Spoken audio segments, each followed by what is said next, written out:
word shoot, by the way. Shoot. All right, so who was here yesterday? Me. Yeah. Okay. Me. So you guys are Say you weren't here familiar yesterday. with this story. Was you here yesterday? No, I was here for a part. Yeah, no. All right, so the first thing we're going to look at is the blackboard up there. I don't use the blackboard a lot, but this week I am, okay? Now, a few lovely ladies downstairs made another map for me, and the map is of Israel and Judah, okay? Now that is a country that's over in the Middle East, and I want to say thank you, girls, for doing that. Half of the country is a coastal plain, so it's more flat land. And then you have the central mountains, which are more on the right side of the country. Okay, the people who live there, there's a river that's called the Jordan River that runs alongside the eastern side of the country. And then they have two lakes, and they also have the Mediterranean Sea. Who's heard of that? Mediterranean Sea, yeah? That is on the west side of the country. Okay?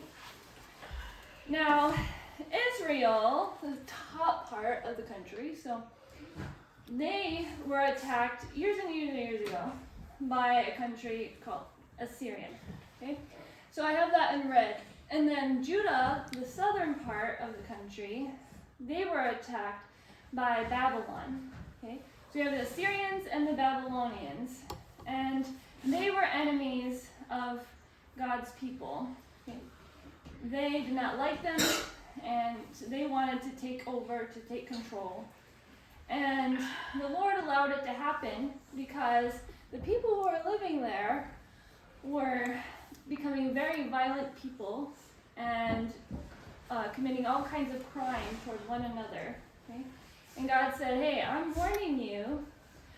He sent prophets, which are people that God raised up to be messengers to people of Israel, to warn them that if they don't stop their wickedness and their violence, then he was going to have consequences. And if they decide, we are going to be obedient to God, we are going to love our neighbor, then he said, you're going to be blessed. And you're going to have all kinds of wonderful blessings come your way. Okay? But the people, they decided they wouldn't listen to him. They rebelled for at least 70 years. And because of that, God said, Israel and Judah, they are going to be ruled harshly for 70 years. Okay? So, number 2, God also told the prophets what was going to happen next to these people, Israel and Judah. And then he also told them the far future. Okay? So now if you look up at that poster, it says 500 BC, then to the right of that it says Israel and Judah were exiled for 70 years, but then they returned from captivity after the 70 years, and 2 years later they were able to rebuild the temple. Okay, now which part of this map here is the temple? Is it part of the northern half or the southern half? Yeah? Yes. It's part of the southern half, and that's Judah, right? Mm-hmm. You guys see the blue box up there? Yeah.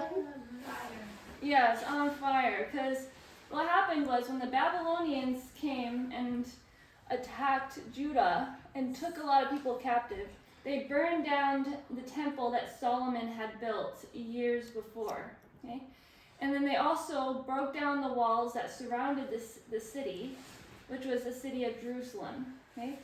So on the map that the girls made downstairs, we have the capital of which is Jerusalem of Judah. And then we also have the capital of Samaria. Samaria is the capital of Israel, the northern half. Now, just raise your hand if you guys happen to remember the evil king Ahab that I talked about a couple lessons ago. Yeah? He's the one who married Jezebel, and they murdered someone, right? Mm-hmm. So, Ahab, he was the one that was ruling the Samaria, the capital of Israel at the time. Okay. Now, according to our map up there, it says that all of the kings of Israel, they were wicked, but in Judah, they had some good kings, some evil kings. And if you guys remember, I had talked about King David. He was a good king, right? Mhm. And we had King Solomon, who did some good, but he kind of lost his way after a while, okay? So, that's all those stories we read about here. Okay. So Solomon's temple was destroyed in 587 by the king Nebuchadnezzar. Have you guys heard that name before? Maybe. Wedding? King Nebuchadnezzar, he was the one that ruled over Babylon. Okay? Now, when they burned down the temple, that meant that they couldn't make any more sacrifices to atone for the people's sins. Okay? If you guys remember, the high priest would sprinkle the blood of the lamb sacrifice, and God would meet with him in the temple. And then after that, God would forgive everyone for their sins. Okay? So when they burned it down, they didn't have a place to do that anymore. Okay? But 2 years later, after they returned from captivity, they were able to rebuild it. Okay? Now, what about this far future thing? God told the prophets during the time that he was going to send a deliverer to save the whole world from their sins. Okay? Now, Israel, they thought at first that the deliverer was just coming for them. That when he came, he was only for the Jews. He was only for the people of Israel. That he was going to come and rescue them from oppression, was going to come and only save them. But they didn't realize that God had a bigger plan. He's like, yes, I'm sending a deliverer to save you, but I'm also sending a deliverer to save the whole entire world, not just you. Okay? And why are the Jewish people significant in that part of it? Is because it's through the Jewish line that we get Jesus. Jesus is a Jew. He is the deliverer that they were looking forward to years later. Okay? Now, while they were waiting for the deliverer to be born, God did raise up a woman to save the Jewish people from complete annihilation. Okay? So I told you there's some wicked kings, right? And there were some good ones there. Well, this one king, he didn't seem too bad. His name was Xerxes. He had a right-hand man, an official. His name was Haman. And Haman hated the Jews with every fiber of his being. He wanted to annihilate them completely. So let's read this little quick story about what happened. Esther, this lady, was a beautiful young woman, and King Xerxes chose her to be his queen. Haman was the king's highest officer, and he didn't like the Jews who lived in his country. Haman had planned to kill all of the Jews, and Esther was worried when she found out about his plan. She was also a Jew. Esther wanted to tell the king about Haman's evil plan, but she couldn't go right in to see him, because if she went in without the king calling her, the law said that she would be killed. But the only way she would live was if the king would hold out his scepter to her. So, do you guys think Esther took the chance or no? Yeah. Yeah, she did. She bravely walked right in to see the king, and everyone was shocked. What would the king do? What did King Xerxes do? Did he hold out his scepter? Yeah. Yeah, I said that already. All right. I know, it looks funny. Wait, can you give him a cape? Give him what? A cape? A cape? Oh, Yeah. that's a good idea. Like the white fluff and then, Oh, is this gonna work? Oh, that didn't work for me. That one is dead. the green cape and There we go. King's navy cape. Is that good? I love it. Should I draw Haman? Try to keep Where- it away.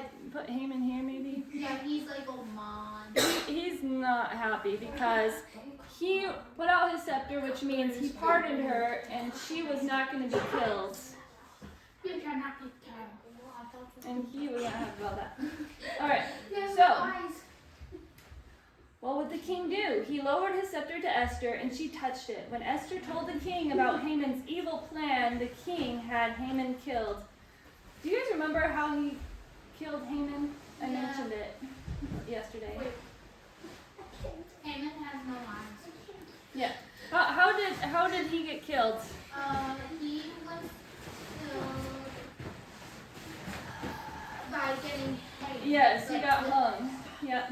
So Haman actually built a place to hang the Jews. And when the king, found out about his dirty plans, he's like, okay, you're going to hang all the Jews. You're going to get hung on it now. Okay? So all the Jewish people were rescued because Esther had bravery to go before the king. Right? Now, next time we're going to learn about the next deliverer who doesn't just rescue us from annihilation, but he rescues us from our sins. And you guys might not understand all that now, Noah? but you will. Okay? So, I'm all done. You have a question? Oh yeah, are we ever gonna talk about Noah? I already did. You Oh. just missed that story, sadly. Yeah, you can turn it off though now. Bye bye.